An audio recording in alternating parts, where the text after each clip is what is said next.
All right, so with Choose Your Own Adventure tessellation design, what I want you to look at right on this first slide is what is the difference between these two tessellations? What is the difference between tessellation A and tessellation B? I'll give you a moment to look at that. So the difference is the choice of the final twist. And we're looking here at a closed hexagon twist with closed triangles on the opposite side around it in both of these cases. And then there was a choice of having a closed rhombus on the same side as the hexagon, or an open hexagon on the same side as the first hexagon. And this is exactly what I'm talking about when I'm talking about choose your own adventure or designing from the inside out. So origami tessellations are made from pleats, these folds that go and come back, because we're not folding over and just going in one direction, because that leaves out the potential of repeating in all that space that was uncovered. And so we are going to have these pleats running into each other and making various interactions. And when I'm folding origami tessellations, I'm targeting interactions that twist around. So we have these rotational arrangements of pleats. They can also overlap each other. They can interact while not creating off-grid folds. You can have pre-creased interactions, and just generally a whole range of different interactions. But for me, I like to avoid pre-creasing and I like things to lay flat. I also like working on both sides of the paper, so they're easiest to fold when you use twists everywhere. So we can make some abstractions and say, okay, we've got the closed hexagon on the front, closed hexagon on the back, open hexagon on the front, open hexagon on the back. These all have pleats coming in from the same directions. They have 6 pleats evenly spaced. We can just call these all hexagons and leave it at that. Hexagony interactions. So when we have these hexagony interactions, we can then say, okay, the pleats are heading out perpendicular to the edges of the hexagon. And that's specifically the hexagon tile, not the hexagon twist, because that is not true when we're looking at the twists themselves. And then we can say, okay, what do these hexagons work well with? Well, the tattoo on my finger is exactly the same as this hexagon and triangle structure that we have right here, where the hexagons have 6 triangle neighbors and the triangles have 3 hexagon neighbors. And so we can say, okay, a pleat goes from the hexagon to the triangle, and then it has its triangly interaction in the triangle, and there's other pleats that connect to the neighboring hexagons. So this gives us a lot more flexibility for what to put in those hexagons, what to put in those triangles, than saying, I'm going to have one hexagon twist and it's going to alternate with one triangle twist. From looking at it at this structure, we can say, oh, look, all the pleats are perpendicularly crossing this line. I can freely add more space on that line and it's not going to change anything about the broader pattern. I can take this and maybe put a different hexagon in this outer position. I can build these structures and I don't have to conform with like this strict alternation all the time. I can put different things on the outside. So how do you choose then how to fill these structures? The simplest way for this structure is alternating. Like I was saying, you choose a central hexagon and it's going to be closed or open. Here I'm using red for mountain on the side facing you, blue for valley, so back side, opposite side, And so here the choices are, okay, is twist A, the hexagon, going to be closed or open? Then is the next twist going to be on the same side, so mountain, mountain, or the opposite side, mountain, valley? And then that triangle, is it going to be closed or open on the given side? And you get these 8 variations of alternating patterns, which you can then space at different spacings and even choose irregular spacings, so it's not a strict alternation anymore. And that's one way, but you can also get a lot of alternatives where you can say, okay, so you've chosen those hexagons and those triangles for the initial set, but what are you going to do for the next hexagons out? Well, how about you try different ones? And here there's a lot more that I haven't filled in, but there's a lot more than 8 options. So and frankly, there's some of these that I've done recently that aren't in this diagram yet. And one of the ways to get everything as recent as possible is to join Tessellation Garden at training.gatheringfolds.com/garden. And there you get all the crease patterns as soon as they're ready. No need to wait for me to update a course or anything like that. So we can make these different choices as we build our tessellation out.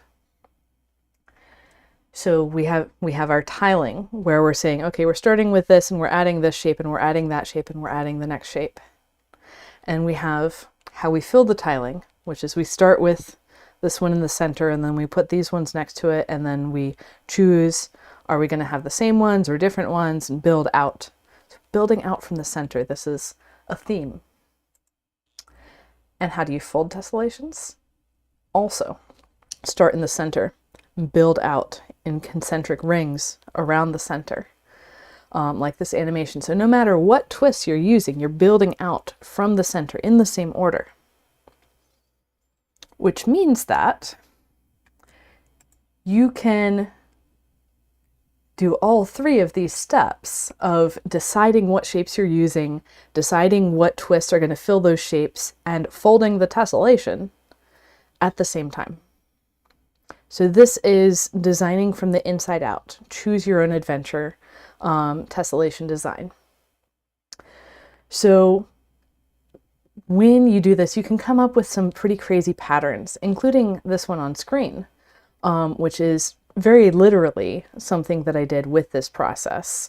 I would ask someone else, okay, for this hexagon, is it going to be closed or open? And then I'd ask them, are we going to do triangles or rhombi next? And just go on through these different options that I know exist to build up an entire tessellation. And granted, we built up until we reached the end of the choices that we wanted to make, and then I folded this larger version on a grid specific to it later. But there's so much that you can do even on a 16-fold grid. So all of these are pieces from last year's Advent of Tess, either last year's or this year's. I think most of them are last year. And then these pieces at the bottom are designed in that same technique and then repeated further out. So here we have a hexagons and triangle structure. Here we have a hexagon rhombus, triangle rhombus that's repeating strictly with the densest possible symmetry. Here we have hex rhomb tri rhomb, but it's repeating as whole clusters instead of that densest possible symmetry that we saw in the previous one. Here we have hex tri rhomb tri, just like we have hex tri rhomb tri in these 3, actually up top, and it's repeating with the densest possible symmetry. Here we have hex tri rhomb tri with some extra bits added, those triangular bits. This is the same one from the previous slide. and it has these extra groups of triangles added to space out the repeats, which makes it much more reasonable to fold things like, say, this one that has those rhombus corners tucked underneath. So let's take a further look, and I need to bring up the next file. You can see I have all kinds of things in my file system there, and this is where we're going. So when I was originally putting together this talk for the convention in June in New York City, the OUSA convention, I started putting together this tree structure of all the choices. And I'd done a little sketch of it in my notebook before, just with the tilings that I'd already recognized and folded tessellations in. But just by building out this tree of, you start with that one hexagon, and then you decide what to put next. And that can be triangles, it can be rhombi, it can be trapezoids. And seeing like, okay, these are the three things that I can put around this hexagon. Now with those triangles, what can come next? Well, there's three options again. There's hexagons, rhombi, or trapezoids. And there's then multiple options off of each of those. With the hexagons, you can fill those gaps with triangles, sure. But you can also fill them with rhombi. And you can go and create broader patterns. And even once you have a broader extent of a pattern, there are still variations that you can make with these smaller units. There's always something you can do to change the pattern, even once you have an established pattern. So something like this tiling on screen, I need to go and play with because I haven't done any tessellations with this. This one, I think I might have done one or two, maybe. But actually what I was going to say is, if you're just looking on a 16-fold grid, you will not be able to tell the difference of whether you're in this tiling or this tiling or this tiling. Odds are you're not even going to be able to tell the difference whether you're in this tiling either. So when we're starting with those small repeats that or those mini tessellations that we do in Advent of Tess, there's really a lot of different options for how to finish them. And that's one of the things that I'm going to be emphasizing this year, is what are the different ways to finish a given starting tessellation. And we're going, and I mean, there's just so much to explore with this.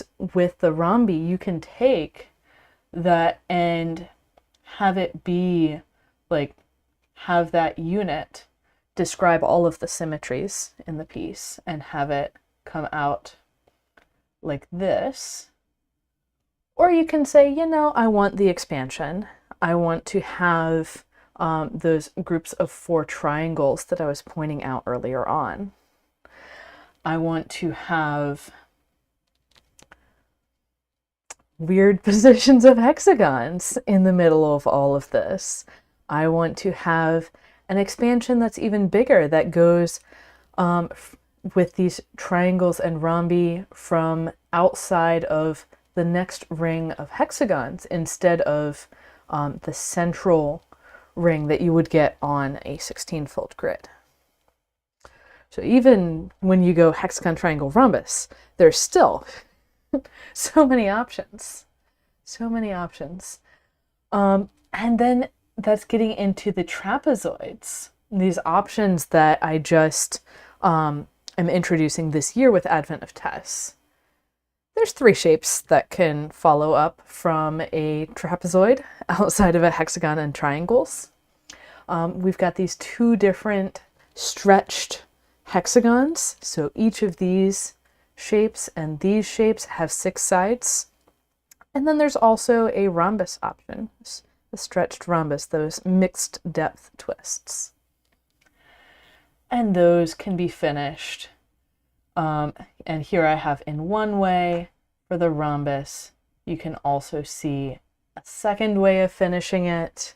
There's just a lot of variability when it comes to how to continue folding after you've gotten a particular start. And with the pieces we'll be doing in Advent of Tess, we're not even going to really get to fully determining that outer twist at this stage. We're really sticking to the hexagon, triangle, rhombus. The last day we do see a little bit of the next twist, but we don't get the full twist. And that was just if you start hexagon, triangle. If you start hexagon, rhombus, well, then there's more options. You can finish it with a triangle like we're going to do in Advent of Tess. And then there's a bunch of options. After that, this is the standard form where you've determined all the symmetries already. Then this is the expanded form, like I taught in Len's Garden, the alternative way to finish those HRTR starts. And then there's, other options. Always other options. And you can even throw trapezoids in the mix. And this I haven't played with yet.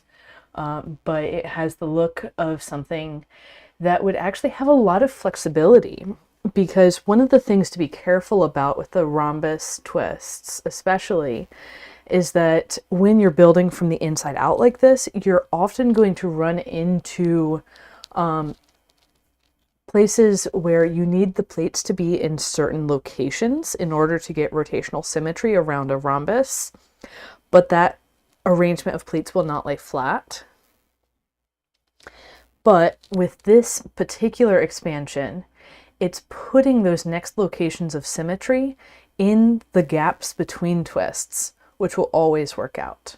So the twofold position is in these gaps, these loops of 4 with the trapezoids and triangles. And then the threefold position is in these gaps between the 6 trapezoids. So that's one that I could stand to explore a lot more. And then, so that's rhombus, then triangle. You can also do rhombus, then another rhombus, because that also fits in that slot. So it's all about the geometry, making sure the colors stay alternating, but just fitting in whatever shape can fit in the gap that's available. And there we have multiple options as well. You can do these rhombi with the triangle in one location, triangle in the other location, and those are going to come out to different forms. This one has those symmetry positions in the twists, which I said is a bit harder to get designing from the inside out. So these structures where the symmetries, or I should say the outer symmetries, the non-hexagonal symmetries, are in the triangle and rhombus twists. So I've got a twofold position in this rhombus and a threefold position in this triangle. Those you're going to want to use a different design technique, but the ones where the symmetries are, say, twofold in the loop of 4, and here we still have the threefold in a triangle, but it's a little bit easier to navigate when there's just one of those positions in a twist.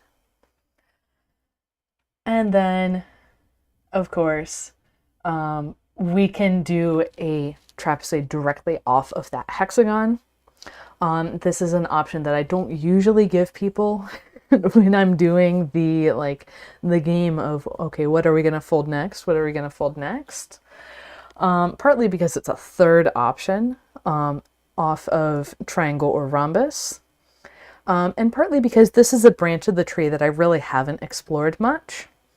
And also it's a branch that has those properties like I was talking about of those symmetry positions needing to be in twists that are further out that might not be really possible from a given place that you're starting. So from there, you can do a mixed depth rhombus next. Just like we saw with the hexagon triangle trapezoid, then mixed depth rhombus. You can do the mixed depth rhombus directly off of those trapezoids and complete the pattern with a triangle in threefold rotational symmetry this way or that way, or have a group of alternating rhombuses and triangles that provides the position of threefold symmetry. There's all of these different options. And I will say that even the full scale tessellations that I'm doing, yes, I intend them to be that particular pattern, but there's always going to be more variation possible at a larger scale. These are infinite patterns. And so when we're thinking of infinity, there's always space for more variations. We never really have it locked down. So that's one of the things that's great about tessellation design, is that you can start the same way 20 times and get a different tessellation out every time. And different people can start the same way. It makes it really difficult to label what pattern a small snippet is. But there's always room for more variability. And then the thing that I figured out just when I was making this diagram is that you can then go hexagon, trapezoid, another trapezoid. Just how? Like, this doesn't seem like it should be possible.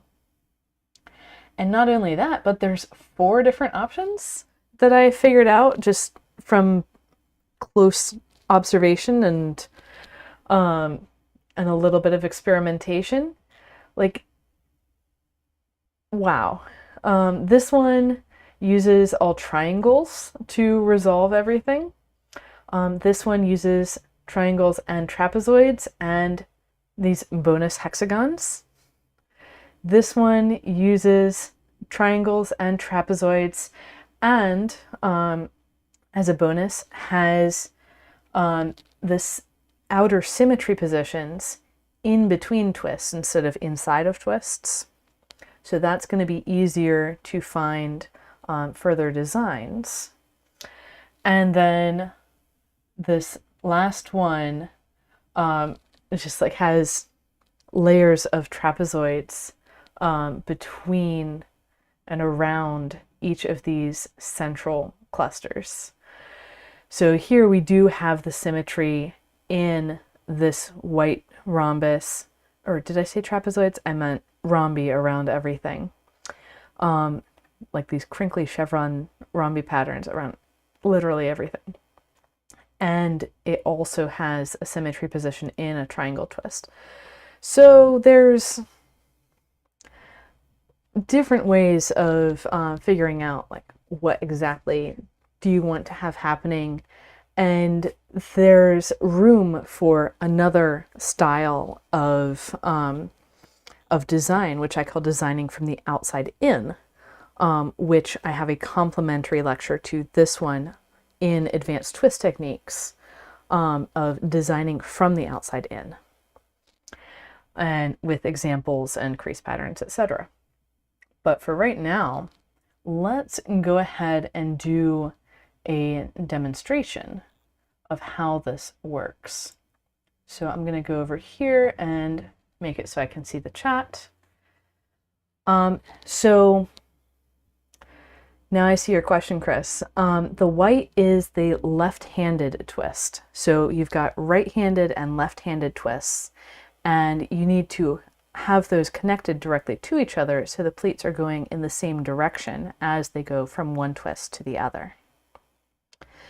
So what I'm going to be doing with these, and because there is a time lag in the chat, I'm going to ask whoever wants to write in the chat, write either A or B, and then write as many of those in whatever order as you want, and I'll use those to answer the questions that I'm going to ask for building these new tessellations. So the first question is this hexagon going to be closed or open? And I'm going to grab my grid, and I do have writing on the other side, but that's okay. And this is a 16-fold grid. So hexagon closed or open, and I don't see any input, so I'm going to go with closed. And this is somewhat random. And then for the next shape, do we want that next shape to be a triangle or a rhombus? And we're going to need to make these decisions quickly. So yeah, so for example, by the time I'm saying things, it's going to be a couple seconds until I see what you type, if you type after. So go ahead and type in like A or B. Like everybody type A or B. Okay, we've got to vote for rhombus. Because it's going to be long pauses between if I wait for a response after I ask a question. So we've got rhombus next, and we need to decide, is it going to be on the same side or the opposite side? And we have an A that's going to be same side. The next question is, are we going to have that rhombus be closed or open? And again, keep those A's and B's coming. I will use all of them.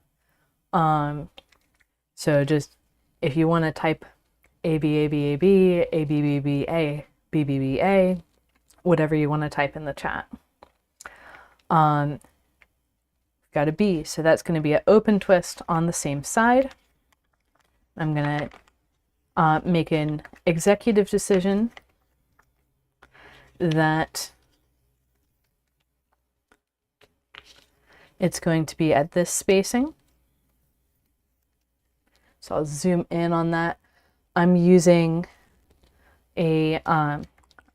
tube pleat spacing. So these two have their valleys, when seen from this side, 2 spaces apart.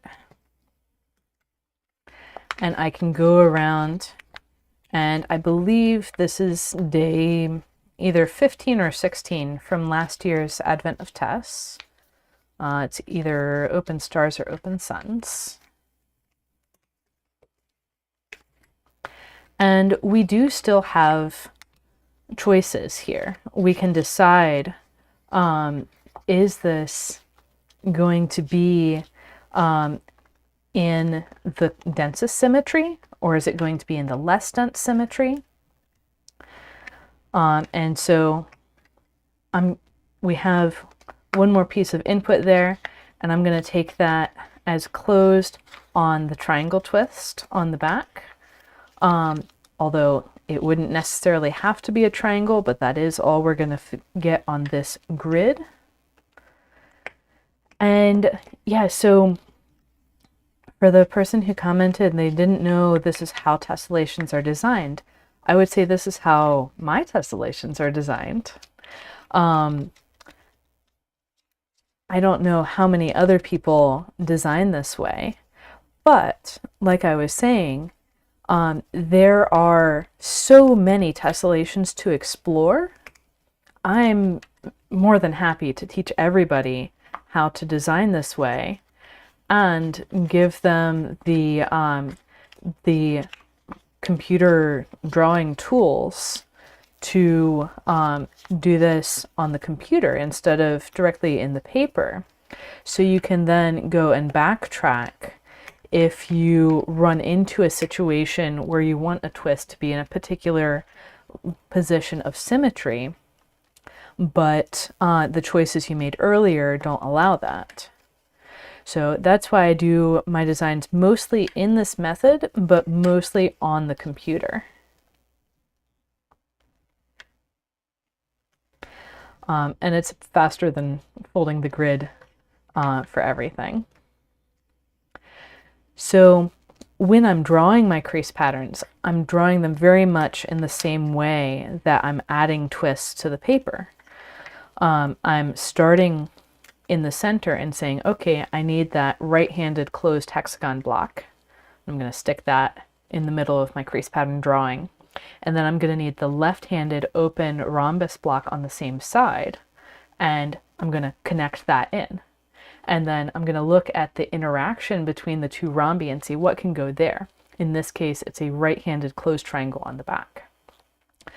And so I'm able to build up all of these different patterns from these choices. So now let's take a look and see what happens if we make the opposite choices for all of the choices. Let's see what happens if we do an open hexagon to start. And then instead of choosing to have rhombi next, we choose triangles and have them on the opposite side and have them be closed instead of open.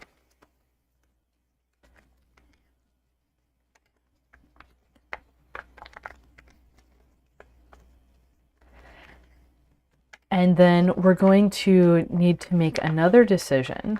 And I'm seeing the question what paper I use. I use Skytone. I'll make sure to drop a link in the description after I'm done of where you can get some. The manufacturer isn't, or I should say, doesn't have much stock of the size of paper that I use. They usually only have like one or two colors available. So I actually offer paper packs to my students and anyone else who's interested. Yes, the right-handedness on one side will still be right-handed on the other. So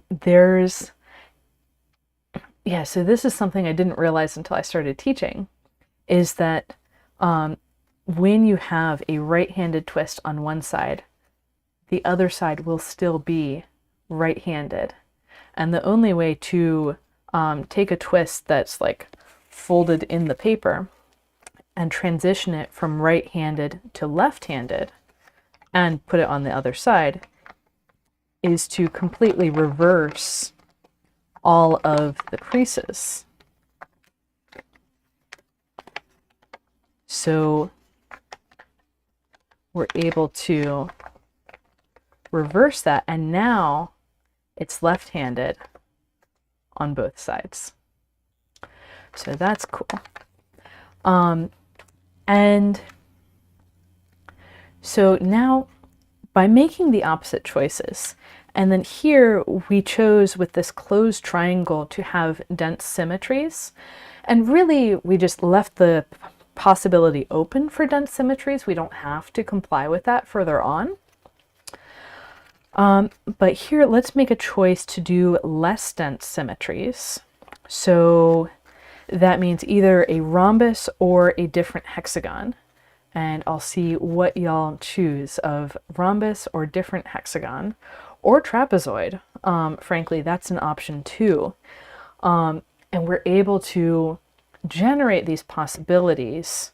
And one of the things that I'm doing with Advent of Tess is helping people see, and like last year's Advent of Tess is already fully published, so you can go through and see, starting with the ones that use hexagons. Okay, what choices were made here? What other choices were made? Okay, we have 2 votes for rhombus. We'll go with that. And let's make it a, let's see, we have the space to do an open rhombus.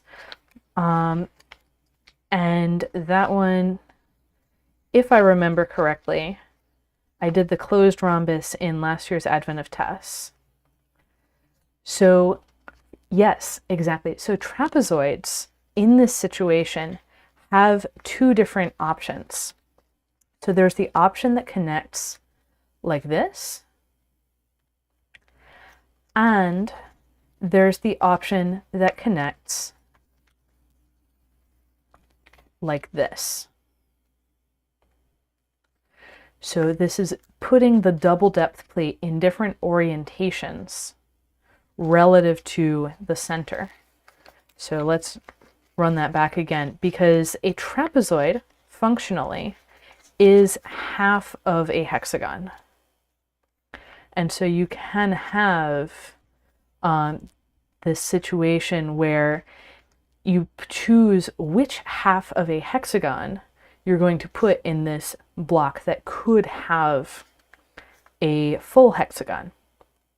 And we only have 2 choices because there are only 3 single depth plates of a trapezoid. And so they're either going to be the 2 on the right or the 2 on the left of the trapezoid. But since we did have votes for rhombus earlier, I'm going to choose to do the open rhombus. And this is headed in the direction, actually, of the piece that I showed earlier, the one with the blue background in the slides that I designed with this method at FoldFest, by asking someone what their preference was at each step. Yeah, so for the trapezoid, since the trapezoid twist itself has mixed depth pleats, then you're going to need to resolve it with more mixed depth pleats, because one single depth pleat of the trapezoid is going to run into the double depth pleat of the neighboring trapezoid.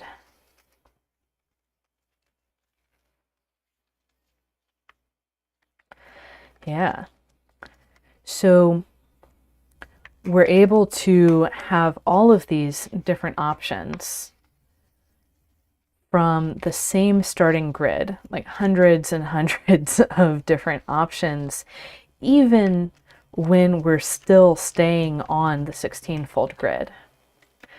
And no matter what options we choose, there's going to be some way for the pattern to repeat. Like, no matter what, there are no wrong choices. Now, there might be choices that mean that the repetition points, the symmetry points that are outside of the hexagon are off the edge of the paper. But that doesn't mean that they won't repeat eventually, and that there aren't multiple options to get them to repeat. So let's go through one more exercise.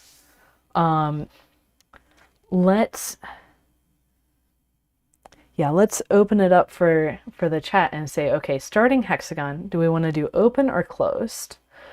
So with this, we can see that you can get full twists for either of these options, or you can get like closed and then 6 of another twist and 6 of another on the 16-fold grid. It kind of depends a little on exactly what choices you make for how many twists. We have a vote for closed. Whoops, closed came in first. And then after the hexagon, I'm going to give y'all the option. Do we want to do triangle, rhombus, or trapezoid?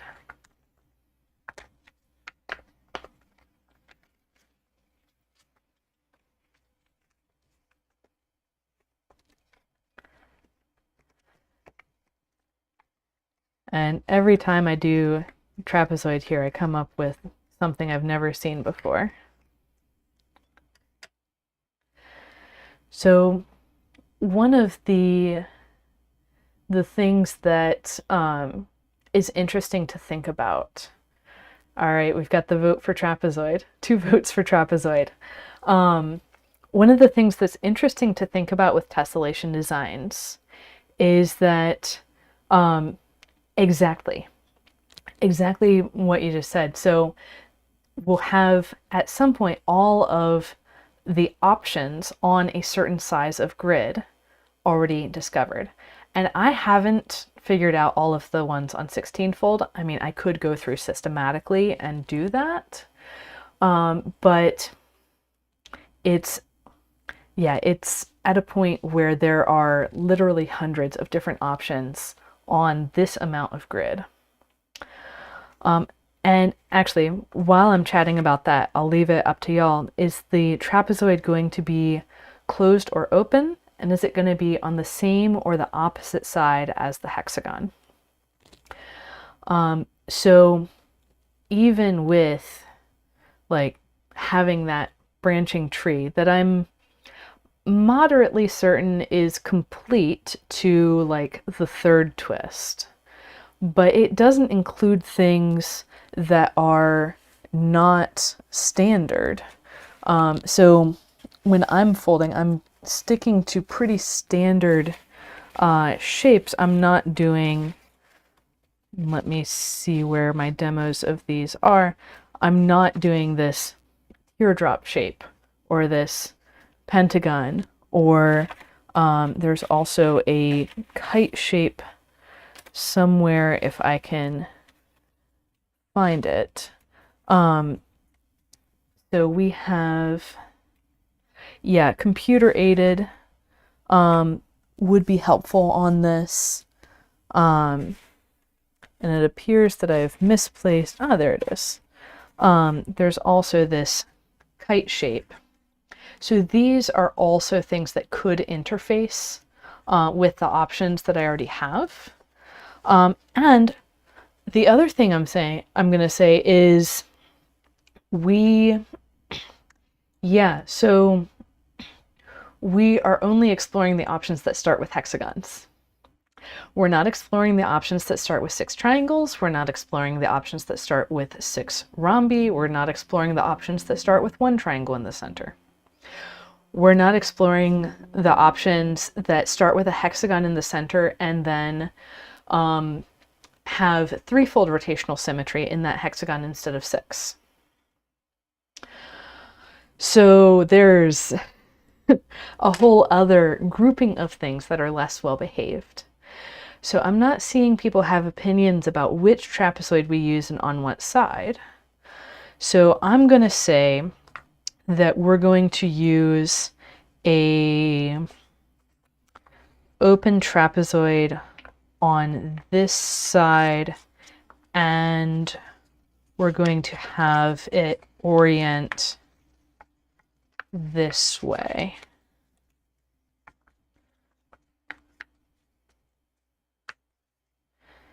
And I might be getting myself in trouble because I don't think I've folded this particular one before. We'll find out.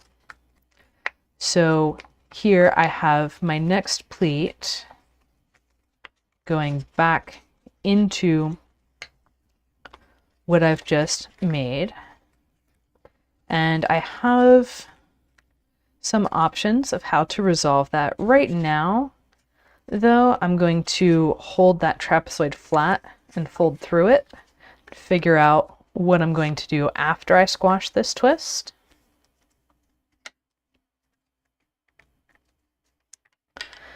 And here I'm going to come back and check my options. So I could do a, and actually this one is looking sort of familiar to me. I could do a mixed depth rhombus here, which is going to be probably the easiest way to resolve what's going on. I could also do another trapezoid here, and let's see where that gets me. Because at this point, why not play with it? And I still have a pleat in here that's causing some trouble, but I'll figure out exactly what's going on with that at the next repeat, maybe. Or I can arbitrarily, okay, I might have landed on something, or my muscle memory might have guided me to something that I found already. We can have that triangle in there as well. And so with this one, I'm really exploring and seeing, and I'd have to keep an eye on what I've done before, which is actually something that Tessellation Garden can really help with, as far as seeing what have I and have I not done before. And I'm going to go around. And one of the nice things about these twists that I'm choosing, the trapezoids, the hexagons, the closed triangles, is that they have this nice property that when you fold through them along grid lines after they're squashed, you don't introduce new creases. Yeah, so the orientation of the trapezoid is which way that that double depth pleat is going. Yeah, exactly. And so here I already have a double depth pleat, so I only have one choice for the orientation of the trapezoid. Here I'll go ahead and set up my triangle wrap situations to make it easier to squash this trapezoid.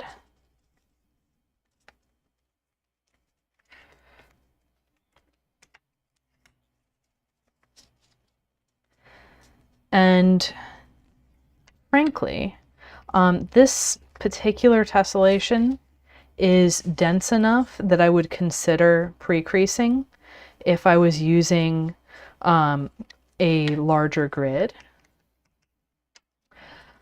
So the diagramming tools, I'm going to put a link as soon as we're done here, but you can also go to my website, training.gatheringfolds.com, and if you go specifically to training.gatheringfolds.com/store, you can find the crease pattern tools there right now. I use Inkscape, but you can really use any vector graphics software, and the template files that I have should work in any vector graphics software. So I've already got all of the twists drawn out in those files that are available for free. And also templates for grids to start drawing on, because the grid is one of those things that in paper it can be somewhat annoying to fold, but if you're doing it digitally, that is beyond what I'm willing to do multiple times. So I've got template files for that. And getting this triangle twist to behave, because it is right on the edge. It wanted to grab that bit out. It wanted to make itself a rhombus, but we're not allowing that. Not today. It probably could be a rhombus in some structure or another, but that is an exploration for another time.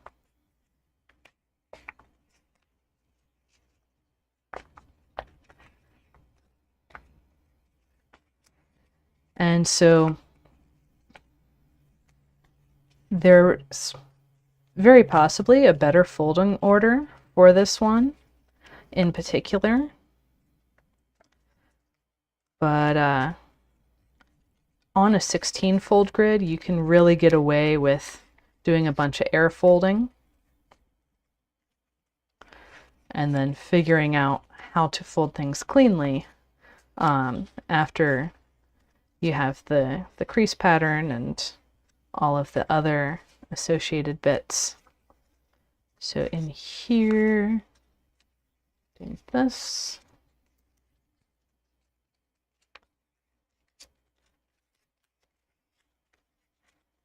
And so with this design method, you can start to see why I personally am always folding different tessellations.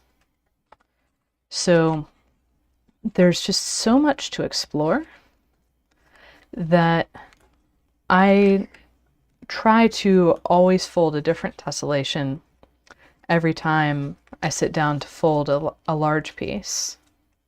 Like these 16-fold ones, sure, I'm happy to fold the same thing multiple times, which is lucky for you because Advent of Tess requires me having the photos for pieces before teaching them. And there's just all of these different options for what to fold, so I know that I'm never going to run out of new patterns to explore.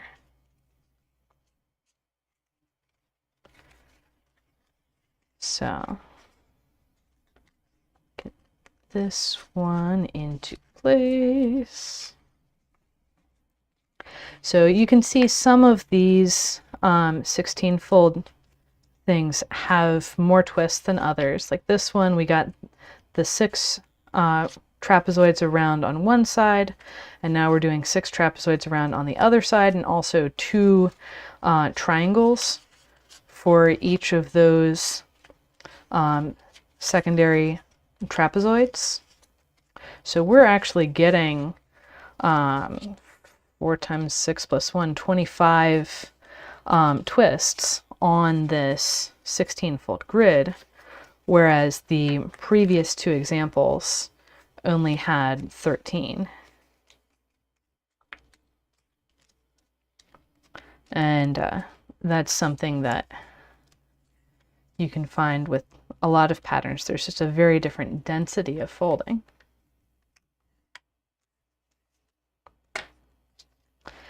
So let's see, now that I have this folded, whether I've folded this one before, and I'm suspecting that I have because of this this motif, this little mountain that's showing up. So let's see, and actually it's going to be illustrative to bring that up and look for it where you can see what I'm doing. So in my my file system, I have things separated out by tiling, and this would be actually I think I have it up here where we have hexagon trapezoid pair, and this is the one that's resolved with triangles. So I think this one is, well, it's either archipelago or holy mountains. Oh, it's not that one. So you see I have used this motif and then finished it differently. Let's try this one. Yeah, this is what it's going to end up as, and I know that it's that one compared to the other one because of the placement of this triangle on the back side. And actually, let me bring up the other photo so we can see both of them.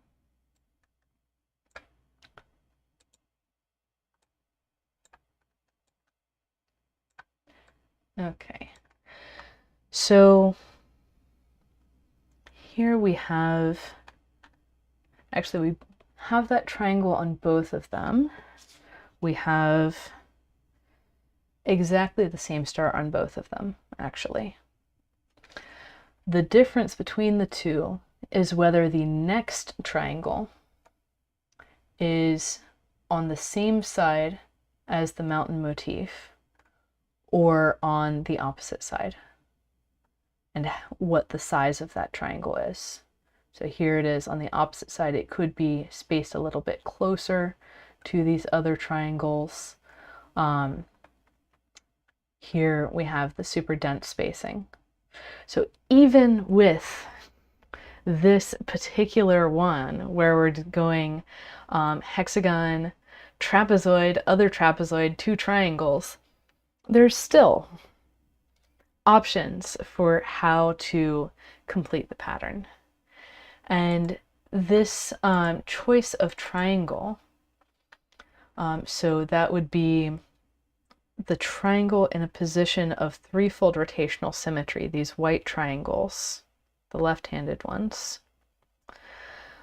We have that flexibility because the twofold position is not centered on a twist, centered on this loop of 4 twists.